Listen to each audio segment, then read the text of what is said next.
사랑하고 축복합니다. 오늘 살아계신 하나님이 저와 여러분에게 주시는 복된 말씀, 우리를 살리시는 우리의 일주일을 놀랍게 인도하실 그 말씀은 가장 아름다운 권위라는 제목으로 이사야 60장 1절에서 9절 말씀입니다.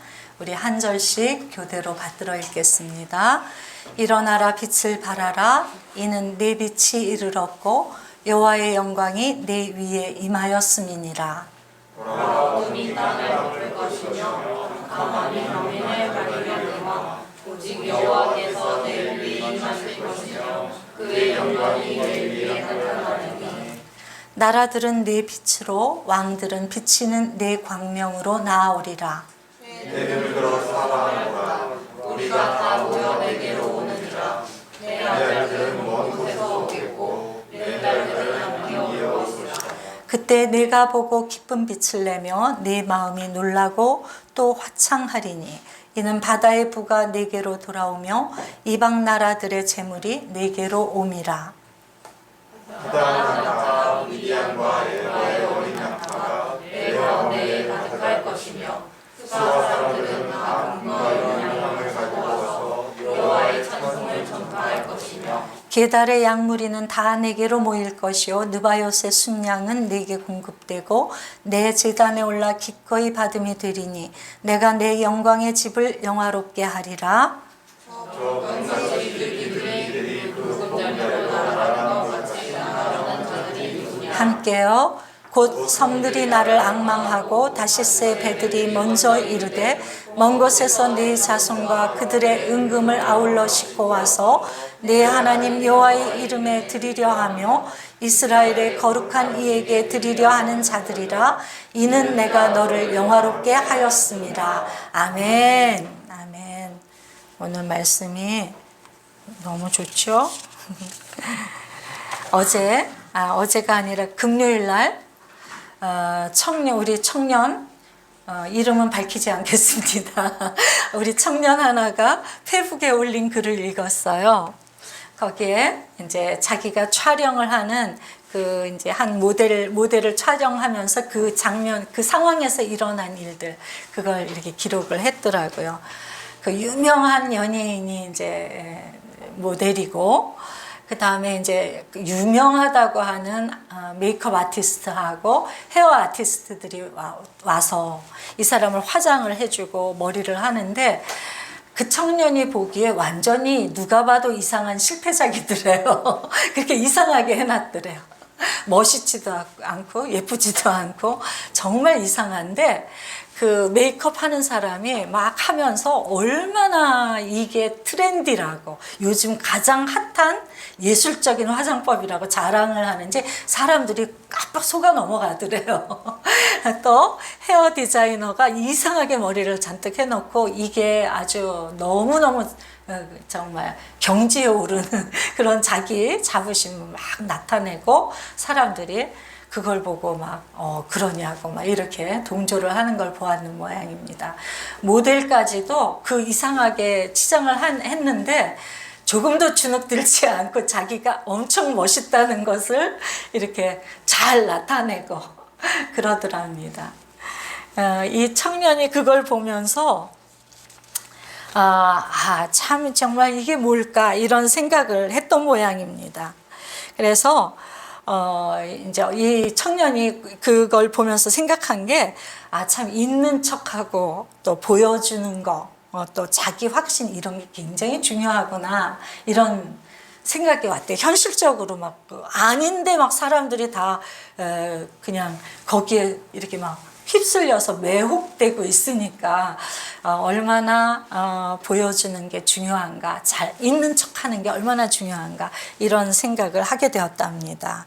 그래서 자기 자신에게 환상을 갖고 실제로 그 환상이 실제인 것처럼 살아낼 수 있는 그 카리스마가 있으면 사람들이 무조건 동조하는구나. 그래서 정말 실력만으로는 안 되겠다. 유명해지고 성공하려면 이런 것도 좀 필요하다. 이런 마음이 좀 들었었나 봐요. 그래서 이 청년은 누굽니까? 우리 종려습교회 성도고 청년이잖아요. 그러니까 이 결론을 아주 잘 내렸더라고요. 그 글을 이렇게 보면서 제 마음에 저도 질문이 많이 일어났습니다. 이게 비단 이 청년만의 질문은 아닐 거예요. 어른들도 세상에 나가 살면서 분명히 우리 교회에서 성경으로 말씀으로는 그렇게 배우지 않았는데 그럴듯하게 자기를 포장하고 뭔가 막 술수를 쓰고 그러는 것들이 먹히는 세상, 그걸 참 많이 경험을 하잖아요. 이게 비단 이 청년만이 아니라 저도 그 질문이 일어났고 우리 성도들도 이런 질문이 많겠다. 어떻게 하는 것이 옳은 것일까? 이런 세상의 원리를 내가 어느 정도 수용을 해야 할까? 하나님의 진리 앞에서 이 세상이 말하는 이 팩트인 진리를 어느 정도 수용하고 내가 어느 정도 내 삶에 받아들이며 적용해야 되는가? 그래도 되는가? 그러면 안 되는가? 뭐 이런 숱한 질문들이 우리에게 있다는 거죠. 그런데 제가 그 글을 읽으면서 저도 그러면 하나님은 이것과 반대되는 이야기를 하시는 걸까? 완전히?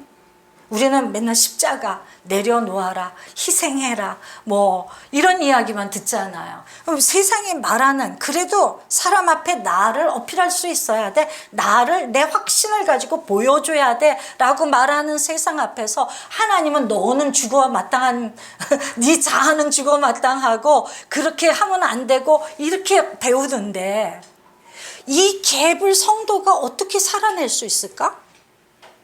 이게 이렇게 차이가 난다면 차이가 나지 않을 거라는 확신을 하나님이 준비해 주셨어요. 제가 참 그 질문을 저도 이렇게 보고 저도 하면서 하나님께 너무너무 감사했던 게 뭐냐면 제가 월요일날 새벽 기도를 여기에서 하는데 보통은 제가 새벽 기도 때 보통 때 기도는 항상 어떻게 하느냐면 그냥 내 상태 있는 그대로 나가서 내 말 막 주저리 내 모든 마음 다 쏟아놓고 내 생각 요즘 내 안에서 나를 괴롭히는 거 나를 기쁘게 하는 거 그냥 그대로 다 하나님께 아뢰거든요. 아뢰면서 기도하다 보면 하나님이 그 기도하는 중에 뭔가를 이렇게 번쩍 생각나게 하셔서 저는 그럴 때마다 하나님이 내 이 쏟아놓은 이야기에 하나님이 저에게 대답하고 계시다고 생각을 하거든요. 그래서 어떤 것들이 떠오르면 그걸 가지고 또 붙들고 기도하면서 질문도 하고 더 확연하게 깨닫기도 하고 어떤 결단도 하고 회개도 하면서 이렇게 기도를 해나갑니다. 저는 그런 기도를 성령이 이끄시는 기도라고 생각해요. 저는 이전에는 옛날에는 성령이 이끄시는 기도 그러면 막 신비한 체험으로 들어가고 음성이 막 귀에 음성이 들리고 막 투시가 일어나고 알아지고 막 이런 건 이렇게 생각을 했는데 저는 기도를 하면 할수록 성령이 이끄시는 기도는 그런 게 아니라는 거. 그런 현상이 나올 때도 있겠지만 그게 필요한 시간에 나오겠지만 그게 성령이 이끄시는 기도가 아니라는 거를 많이 경험을 하면서 알게 됩니다. 얼마나 성령이 이끄시는 기도가 일상적이고 자연스러운지 우리가 사람을 만날 때 여러분 사람 만나러 가면서 나눌 제목 이야기 뭐는 무슨 얘기하고 적어가지고 가십니까? 그런 적 없으시지요? 그냥 아무 생각 없이 그 사람 만나러 가는 거잖아요. 그래서 그 사람에게 가서 그냥 떠오르는 대로 이런 얘기 저런 얘기 내가 이런 얘기 하니까 저쪽에 이렇게 반응하면 그 얘기에 또 반응하면서 주고 받으면서 이야기가 내가 생각지도 못한 방향으로 흘러가기도 하고 새로운 것들을 내가 알게 되기도 하고 그리고 막 기쁨도 임하고 그리고 서로 친밀하고 사랑하는 관계도 마음도 생기고 그런 게 그게 만남이잖아요. 만남. 기도는 성령이 이끄시는 기도란 지극히 그것과 똑같습니다. 아주 비슷해요. 그래서 막 하나님 들려주시옵소서 그런 막 우레와 같이 귀에서 들리는 이런 게 성령이 이끄시는 기도가 아니라 그냥 하나님 앞에 딱 있다는 이 의식을 가지고 그분을 만났다는 이 정확한 인식을 가지고 그분에게 내 이야기를 할 때 그분이 뭐라고 하는 것처럼 내가 알아들어지고, 그래서 그거에 대해서 또 내가 반응하고 그분이 또 그거에 대해서 또 말씀을 하시고, 이 주고받는 가운데 어머 하나님 이렇게 되는 거, 이게 성령이 이끄시는 기도예요. 여러분들은 그 기도를 하셔야만 됩니다. 내 의지를 갖고 기도 제목을 가지고 하는 기도에서 멈추시면 안 돼요. 처음엔 그렇게 시작하셨는지 모르지만 계속 하나님이 내 이야기에 주시는 마음들과 그 메시지가 들려야 돼요. 내 안에서 알아들어져야 돼요. 기도 시간은 그런 것입니다. 근데 그날은 이상하게 딱 기도 시작하자마자 월요일날 제가 질문을 하나님께 하는 거예요. 하나님, 오늘 제가 기도하길 바라시는 게 있어요? 이렇게 기도는 안 하는데 보통 그렇게 기도할 때도 있지만 저는 이제 그렇게 안 하고 그냥 우선 내 마음부터 이렇게 아뢰는데, 그날은 이상하게 그 질문을 하고 싶은 마음을 주셨어요. 그래서 그렇게 질문을 했습니다. 그래서 제일 먼저 떠오른 게 우리 어머니였어요. 그래서 어머니를 위해서 기도하라 그러시나 보다 해서 저희 가족을 위한 기도는 항상 안 하든지 맨 끝에 하는데 주님께 물었을 때 어머니가 떠오르게 하셨으니까 어머니를 위해서 기도를 했습니다. 그래서 그분의 영혼육의 모든 걸 제가 떠오르는 대로 기도를 하는데 주님이 저에게 그 기도에 말씀하기 시작하셨어요. 대답을 하시기 시작을 하셨습니다. 주님이 뭐라고 하시냐면, 어머니를 잘 섬겨라. 잘 섬기는데 어떻게 어머니를 소중하게 여겨라. 이렇게 말씀을 하시는 거예요. 소중하게 여기고 잘 섬겨라. 어떻게 섬기느냐 하면 그분에게 필요가 무엇인지를 항상 살펴라.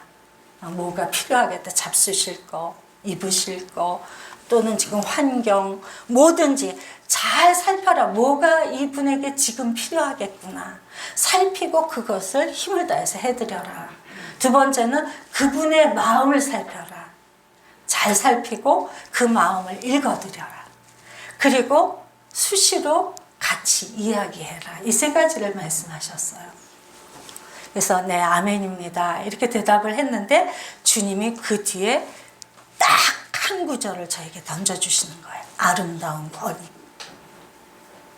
내가 내 어머니를 그렇게 할 때 그분이 가지고 그분 존재 안에 아름다운 권위가 세워질 거다. 이렇게 말씀하시는데 제가 알아들었어요.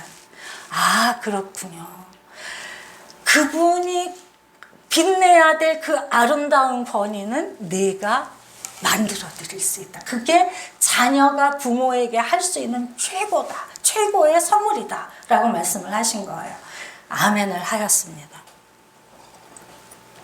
그 다음날 또 기도하는데 아름다운 권위에 대해서 풀어나가기 시작을 하시는 거예요. 그게 사랑이 기반이 되어야 된다는 거. 사랑이 기반이 돼야 우리는 모든 내 가족, 나의 사람들, 내가 만나는 모든 사람을 아름답게 권위를 세워줄 수 있다는 것. 그 사랑이 기반이 돼서 그 아름다운 권위를 세워줄 줄 알 때 내게 그 동일한 권위가 부어진다는 것. 그래서 하나님 사랑에 대해서 두 번째 날은 말씀하시기 시작을 하셨어요. 그래서 기도 내내 그 하나님의 사랑에 대해서 제가 감격하고 하나님께 엎드려 기도했습니다. 그리고 그럼 이번 주에 하나님이 나에게 주제로 던져주신 게 아름다운 권위구나. 이게 설교해야 될 주제인가 보다. 이렇게 하고 있는데 본문은 뭘 할까라고 생각했을 때 목요일 날 우리 새벽기도 묵상 말씀이 일어나라 빛을 발하라인데 그거 딱 준비하는데 이 말씀이구나. 일어나라 빛을 발하라. 그 한 줄에 이 말씀이 본문이구나. 이렇게 알아졌습니다. 그래서 오늘 제가 여러분에게 이 말씀을 들고 선 거예요. 금요일날 우리 청년이 그 글을 쓴 걸 보면서 질문을 할 때 얘야 내가 며칠 동안 내내 그 답을 주었어 라고 대답을 하시는 거예요. 세상이 말하는 이 이야기들과 하나님 말씀의 이 갭을 어떻게 하면 좋죠? 제가 어디까지 세상의 진리를 수용해야 됩니까? 어디까지 하나님의 진리에 아멘하고 따라가야 되며 이 차이는 무엇입니까? 라고 말할 때 얘야 내가 너에게 다 며칠 동안 내내 그걸 설명해 줬어. 그 말씀을 하시면서 세상의 진리와 내 진리가 다르다고 생각하지 말아라. 같은데 그리스도인은 이게 어디로부터 나와서 무엇이 어떻게 되어가는지 그 시작부터 끝까지를 쭉 꿰을 수 있는 진리고, 이 사람들은 어느 순간 찰나적으로 어떤 것들을 얻기 위해서 이 진리를 그렇게 차용하는 거다. 그래서 여긴 힘이 없어. 순간적으로는 있는 척 보여주는 거, 그리고 내 확신, 이게 엄청난 카리스마를 주고 그 카리스마가 내 인생을 위에 올려놓을 거라고, 그 인기를 얻을 수 있고 그리고 성공할 거라고 말하는데, 그 보여주고 있는 척 그 자기 확신으로 가게 되면 종말은 멸망이다, 이런 것이에요. 왜 그러냐면 연예인들이 그게 먹힐 때는 빛이 반짝반짝 나죠. 먹힐 때는. 안 먹히는 순간도 있어요. 자기 확신이 밟히는 순간도 있거든요. 내가 부인당하는 시간이 와요. 인생에는 반드시. 그리고 내가 이거 확신을 갖고 내가 있는 거를 막 주장하는데 다들 아니야, 너 없어 라고 말하는 순간도 오거든요. 그런데 그 자기 확신이 주는 카리스마가 먹힐 때는 괜찮지만 안 먹힐 때 그들이 어떻게 무너지는지 우리는 수도 없이 봅니다. 자살하고 중독으로 가고 죄로 들어가 버리고 어둠 가운데 있고 우울하고 죽을 것 같은 상태에서 사는 거. 그래서 주님이 말씀하세요. 하나님의 진리는 세상의 진리와 완전히 거스른다는 착각을 버려라. 아니야, 나는 여기서 말하는 그 불완전한 진리를 완전하게 너희들에게 주고 있는 거야, 선물로. 그걸 알아야 돼. 그들이 말하는 보여주기가 아니라 보여지는 게 되어야 돼. 그들이 말하는 있는 척이 아니라 내가 있다는 걸 발견해야 돼. 그리고 자기 확신이 아니라 하나님이 우리의 눈을 열어서 보게 하신 그냥 나. 확신이 왜 필요한가요? 흔들리니까 확신이 필요하죠. 흔들리지 않는데 확신이 필요한가요? 그냥 살면 되죠. 그렇죠? 그걸 말씀을 하시는 거예요. 하나님이 말씀하는 너는 어떤 존재인가? 그게 오늘 말씀입니다. 너는 일어나라, 빛을 발하라. 이 말씀은 뭐냐면 너는 빛이다, 이런 뜻이에요. 너는 어둠이 아니야, 빛이야. 빛이 되라고 하신 게 아니라 너는 빛이라는 거예요. 우리는 빛이 되려고 애를 써요. 그래서 우리가 메마르고 피폐해지는 것입니다. 빛을 만들 수 없는 존재가 빛을 만들려고 하니까 외식을 하는 거예요. 있는 척을 하는 거예요. 보여주려고 하는 거예요. 인정받으려고 자기 확신을 막 주장하고 논쟁하는 거예요. 그런데 너는 그럴 필요가 없어. 너는 그냥 존재 자체가 빛이야, 이 말씀을 하시는 거란 말이에요. 이는 내 빛이 이를 얻고가 그런 뜻이란 말이에요. 너는 빛이 되려고 애쓰지 마. 빛을 보여주려고 애쓰지 마. 그냥 너가 왜 빛인가를 보면 돼. 그냥 보고 그냥 빛으로 산다는 게 뭔지 주님 앞에서 배우고 살아나가려고 애쓰면 돼. 그러면 그냥 저절로 빛이 나게 되어 있어, 이 말씀이란 말이에요. 근데 우리는 수십 년 신앙생활을 하면서 불가능한 일, 빛이 되려고 애쓰는 일을 하고 있는 거죠. 그래서 정죄가 오는 것입니다. 절망을 하는 것입니다. 누가 요만한 이야기만 해도 내가 부끄러움을 느끼고 내가 거절당하는 느낌이 드는 거예요. 오늘 주님은 말씀하시는 것을 그런데 주님, 그런데 왜 빛인데 왜 나는 빛을 느낄 수가 없어요? 지난주에도 말씀을 드렸지만 왜 빛을 느낄 수가 없어요? 그걸 2절에서 명확하게 설명을 하고 계신 거예요. 얘야, 네가 살고 있는 땅이 어둡기 때문이야. 네가 너에게 캄캄함이 왔기 때문이야. 네가 어둠이 아니라 네 환경이 어둠이 너를 덮었기 때문이야. 근데 이걸 아세요. 이제 우리가 우리 자체가 어둠인 것과 내가 어두운 환경에 있어서 어두운 건 다르잖아요. 어? 이 왜곡을 뒤집어 엎으셔야 돼요. 우리는 내가 어둠이라고 생각해서 나를 자책해. 난 믿음도 없어. 나는 왜 이렇게 안 되는 거야. 나는 수십 년 해도 뭐가 되는 게 없어. 이러면서 자책하고 나 열등감을 느끼고 부끄러움을 느끼니까 자꾸 외식을 하는 거예요. 아닌 척, 있는 척 보여주려고 애를 쓰는 거예요. 근데 주님 말씀하세요. 네가 어두운 이유는 네가 어둠이라서가 아니라 네가 태어난 이 땅, 네가 지금 현재 살아가는 이 환경이 어둡기 때문이야. 그럼 어떻게 해야 되나요? 환경이 어두운데 그럼 그 어두움에 짓눌려 사는데 우리는 어떻게 해야 되느냐고요. 빛이라고 하시는데 그래서 말씀하시는 건 일어나라고. 아멘. 왜 일어나라는 건 뭐냐면 그 어둠을 수용하지 말라는 뜻이에요.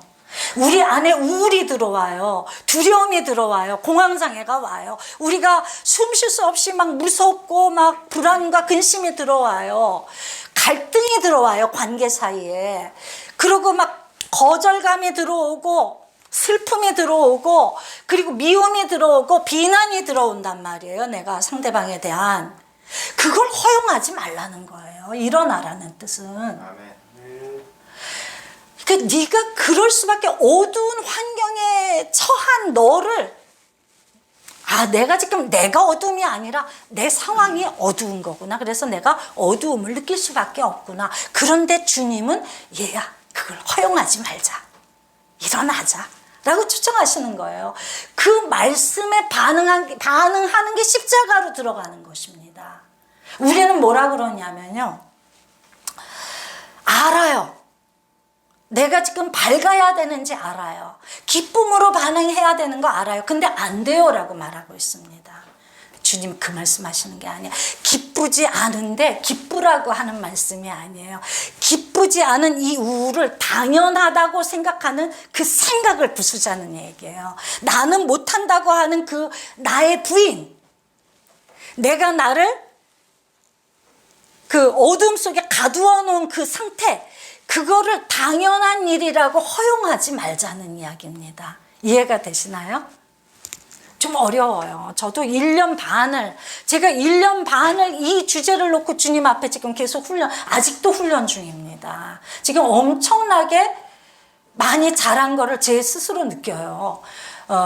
어둠이 올 때 내가 어둠에 얼마만큼 들어가는가가 그 채점표처럼 매번 모의고사처럼 그게 저에게 이게 되어가는지 또 내가 무너졌는지 그런 것들을 보게 하거든요. 근데 주님이 주시는 말씀은 뭐냐면 얘야 넌 어둠이 아닌데 이 상황이 어둠이고 또 한 가지 어둠으로 느끼는 게 뭔지 아니? 원수가 너에게 너는 어둠이라고 말해줬어. 평생. 너는 약한 사람이야. 너는 많이 당했어. 넌 억울함을 당한 사람이야. 넌 상처받은 사람이야. 너는 자신감이 없어. 그래서 너는 당당하지 못해. 하나님 말씀 아무리 들어도 그 당당한 빛으로 너는 절대로 못 가. 라고 우리가 하나님 알기 전서부터 지금에 이르기까지 쉬지 않고 원수는 쉬지 않습니다. 여러분이 상상하는 이상이에요. 하나님도 여러분이 상상하는 이상이시고요. 사단도 여러분이 생각하는 상상 이상입니다. 그걸 아셔야 돼요. 그리고 개념이 아니에요. 이론 아니에요. 실제예요. 하나님도 실제고요. 원수도 실제입니다. 이걸 놓치시면 안 돼요. 실제 존재인데 그냥 어떤 신화처럼 우화처럼 생각하기 때문에 이걸 싸우지 못하는 거거든요. 그래서 우리가 주님이 일어나라고 말씀하시는 건 너를 덮은 이 환경이 내 어둠이라고 포기하고 그래 나는 이런 상황이 되면 난 아무것도 못하니까 나보고 하라고 그러지 마세요. 그러고 나 알아도 못해요.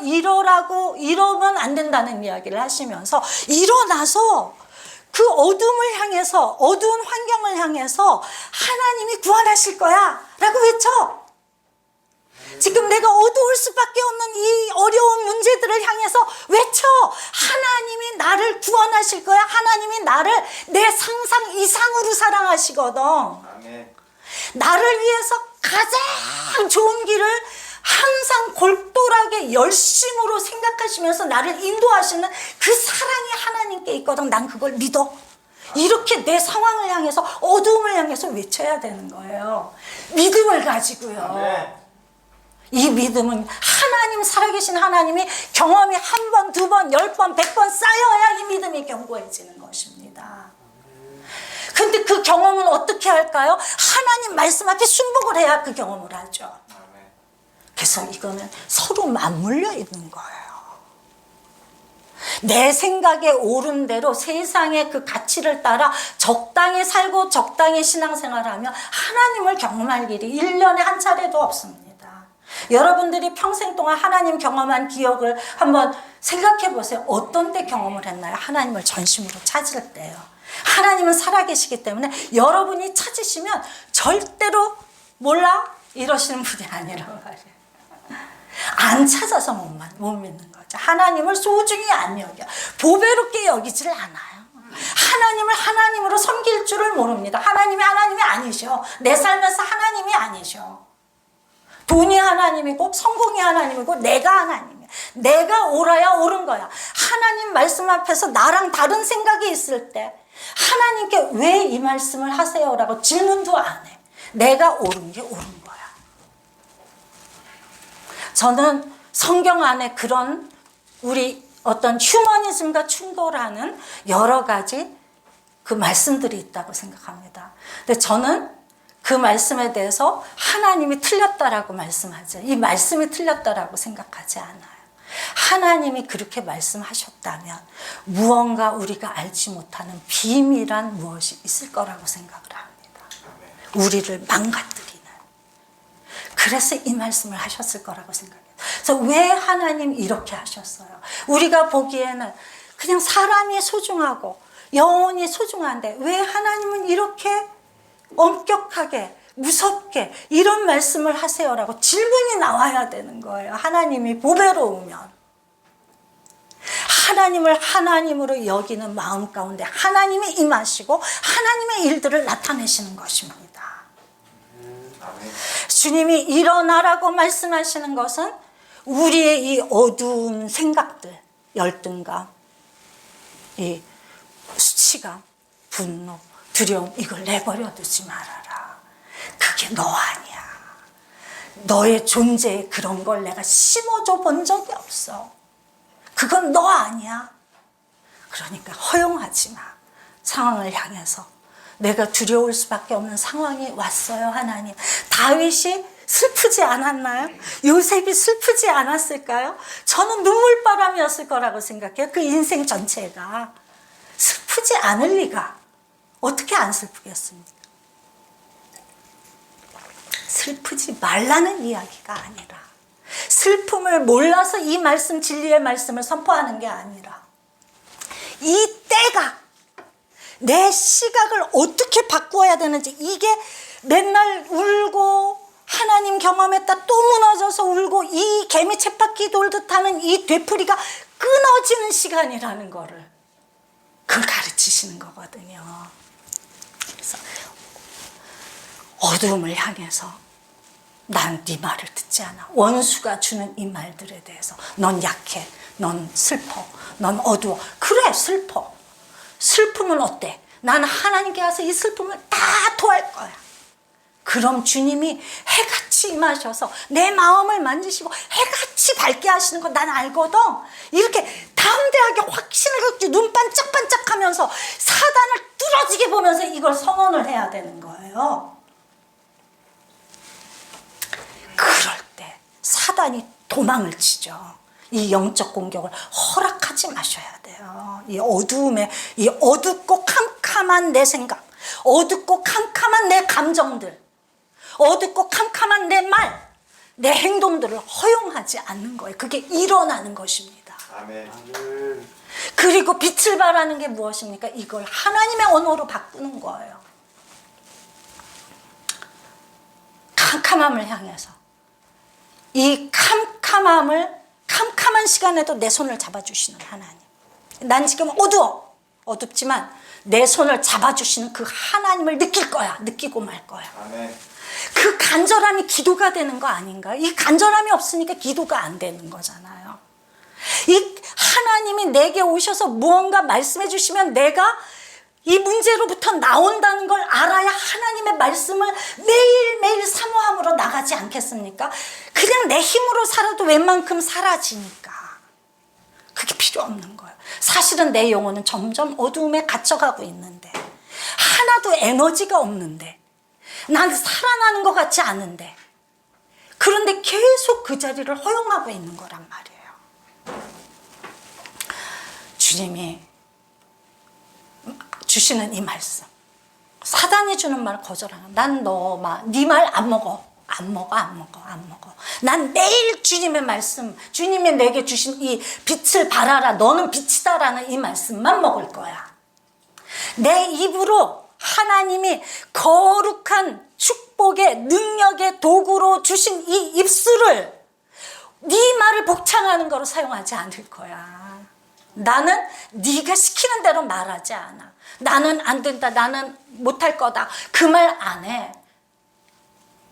사람이 이걸 어떻게, 이런 말 안 해. 사람은 못하지.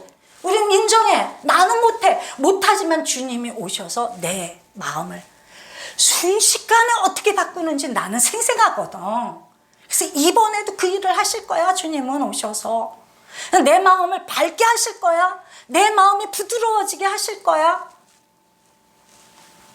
그래서 나는 매일 주님이 주시는 말씀만 먹고 그 말씀만 복창하는 입술이 될 거야. 내 입술은 축복의 생명의 언어를 담은 그릇이 될 거야. 아멘. 이게 그리스도인의 아름다운 권위예요. 그럴 때 어떤 일들이 일어나는가? 나라들이 내 빛으로, 왕들은 내 빛은 내 광명으로 나온대요.